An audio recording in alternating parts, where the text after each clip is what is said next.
Well, if you're like me, you know that the zombie apocalypse could happen at any moment. So I'm going to show you how to make your own candles.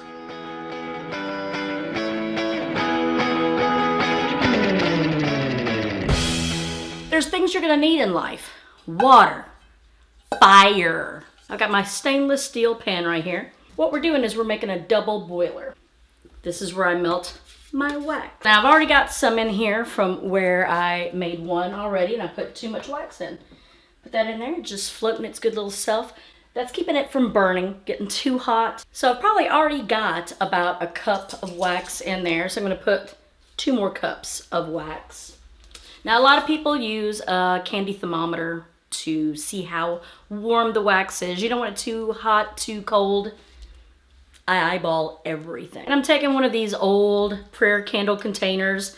Some people just throw them away. You can reuse them. I've got these small wicks that are just the right size. So what I'm gonna do is take a wooden spoon and I'm gonna pop out the old wick. We gotta prepare ourselves, people. The media, the movies, television, they're all prepping us for the zombie apocalypse, which I know is imminent. Walking Dead, Shaun of the Dead, 28 Days Later. 28 Days, which I found is not a zombie movie. But what do these 3 movies all have in common?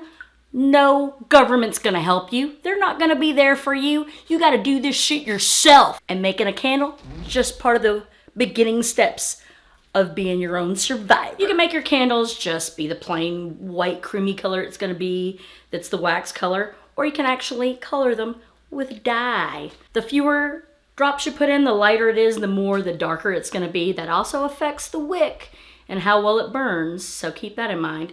The thicker the wick, the hotter it's gonna burn, but sometimes you like to have it like a little slow burn as long as it melts all the way around and you're not getting that little tunnel thing going on.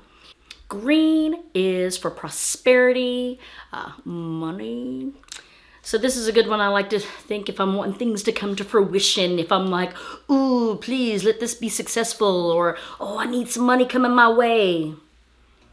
Prosperity. You can also put essential oils in your candle mix. Keep in mind, if these are oils that you're getting at like Walgreens or the grocery store, even if they say they're 100% pure, they're probably not. If you're getting these oils for super cheap, they're probably not pure. A lot of additives. And if you have pets in your house like I do, it's important to make sure things aren't a toxic environment for them. So make sure you get your oils from a reputable company that has third-party testing on it to make sure that it's good. A lot of oils, people are like, oh, oils, they're not good for cats. False! There are oils, most oils are actually okay around cats as long as if you're using it in a diffuser, you don't put too much oil in a diffuser. On the skin, I wouldn't recommend. If you do, make sure you dilute it a lot. The problem with toxicity is with the pets and even with the children, you're not diluting it enough. Use some fractionated coconut oil, mix in there, or it could be virgin olive oil, sunflower oil, safflower, whatever kind of oil you like. Just make sure you mix it enough so it's not gonna, burn me. These are little brackets that you put in there to hold the wick up so it's not getting all floppy. You want a good straight wick and a good straight dick. I dip the wick bottom in there a little bit just to get some wax on. Put it down in there. I'll even use a straw to put in through the wick to tap it down to make sure it's good and centered. So now that I got my wick in there, centered, looks good. Looks like it's dried a little bit. You put your little brace on there. Oh, she's a back talking right now. You can see, and you can either, like if you wanted to do a 3 wick, there's different little, cause a wick is a terrible thing to waste. We're getting it centered over here. So the wick is prepared. We'll put it to the side and now we wait. Sometimes I like to stir the wax just to make it feel like I'm doing something, but really, and again, we wait. So how are you? How are things? How have you been? I like to use soy candle wax just because it's easier to find, and like beeswax doesn't really hold a scent that well from what I've heard. I've never used it. You can get like a 10-pound bag here that I got for 20, 30 bucks, and it will last a long time. I use mason jars a lot, which you could get mason jars at Target for like less than $1 a jar. And that I use a little bit of a thicker wick, and I can put that info below for you so you can look that up. But it's super easy. But don't tell the survivors that, because they need you as the candle maker. Oh yeah, it's gonna go down.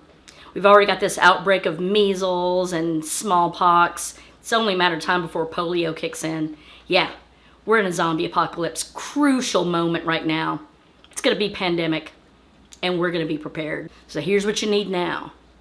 You need to get you a go bag.